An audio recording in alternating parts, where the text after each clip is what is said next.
একটি সেতুর জন্য মূল ভূখণ্ড থেকে আলাদা কুড়িগ্রামের রৌমারী রাজীবপুর উপজেলা। যাতায়াতের জন্য একমাত্র নৌকাই ভরসা।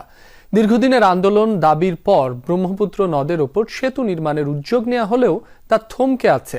সংশ্লিষ্টরা বলছেন, বৃষ্টি নির্মিত হলে সুগম হবে যাতায়াত, সেই সাথে দেশের অর্থনীতিতেও আসবে বড় পরিবর্তন।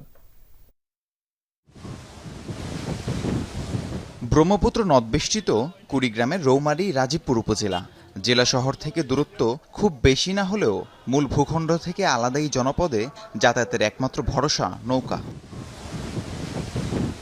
প্রতিদিন বিভিন্ন কাজে শহরে যাওয়ার প্রয়োজন পড়লে অপেক্ষা করতে হয় নৌকার জন্য। রোগী নিয়েও হাসপাতালে যেতে পোহাতে হয় ভোগান্তি। এমন অবস্থায় দীর্ঘদিন ধরেই ব্রহ্মপুত্র নদের উপর সেতু নির্মাণের দাবি ছিল স্থানীয়দের।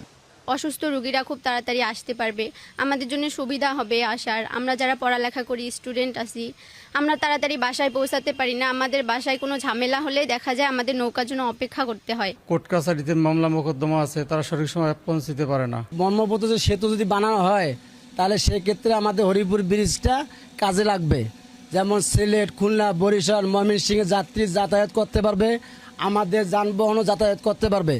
লাখো মানুষের দাবির মুখে কয়েক বছর আগে সেতু নির্মাণের উদ্যোগ নেওয়া হয়। পরিদর্শনও করা হয় নির্মাণের সম্ভাব্য স্থান। এরপর অদৃশ্য কারণে থমকে যায় সব কার্যক্রম। সম্প্রতি তিস্তা নদীর উপর মাওলানা ভাসানী সেতু উদ্বোধনের পর আবারও দাবি উঠেছে ব্রহ্মপুত্র ব্রিজের। শুধু স্থানীয়দের যাতায়াতই নয়, ব্রহ্মপুত্র সেতু হলে দেশের অর্থনীতিতে পরিবর্তন আসবে বলে আশা সংশ্লিষ্টদের। ব্রিজটি চালু হয় তাহলে এই সময় 15 থেকে 20টি জেলার যে উৎপাদন হবে এবং মিল কলকারখানা গড়ে উঠবে, সেখানে অর্থনৈতিক জোন তৈরি হবে, বিদেশি বায়ার এখানে আসবে। ব্রহ্মপুত্র নদের উপর দিয়ে ব্রিজ হলে আমাদের প্রায় 100 কিলোমিটার রাস্তা কমে যাবে। এই 100 কিলোমিটার রাস্তা কমে যাওয়ার ফলে ফুয়েল কস্ট পার ভিগেলস, বড় ভিগেলসের কথা বলছি, ফুয়েল কস্ট মিনিমাম 60 থেকে 65-70 লিটার তেল কিন্তু কমে যাবে। এই সেতুটি নির্মিত হলে দেশের 25টি স্থল বন্দরের অর্ধেকেরও বেশি স্থল বন্দরের সাথে আমাদের আঞ্চলিক পর্যায়ে যেটি যোগাযোগ, এমনকি আন্তর্জাতিক পর্যায়ে যোগাযোগটিও সাধিত হবে।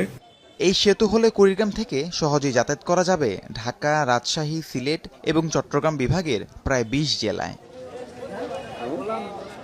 রাহিম সারোয়ার, যমুনা নিউজ।